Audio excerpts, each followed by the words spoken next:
Hello friends, next question. What output will you get if you set stat IO on? So if you know the answer, just like, or if you don't know, then like and comment or subscribe my channel. So what you get? So here is the table basically.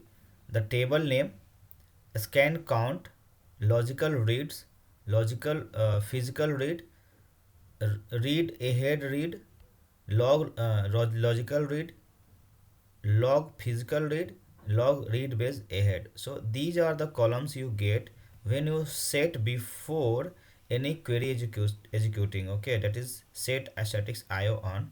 So when you set on statics information display, when off, this is not displaying. After option on, all transaction SQL statement return a statistical information, option set off. Okay, until you not needed. Okay, the following list described already, that is you get this type of table basically. Table name, scan count, logical read, physical read, read ahead read, logical log read, logical read. Okay, and this is all about that column.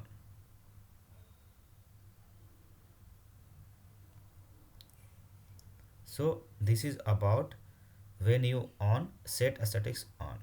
So hope you like this, and thank you for watching. Do not forget to share, subscribe and comment.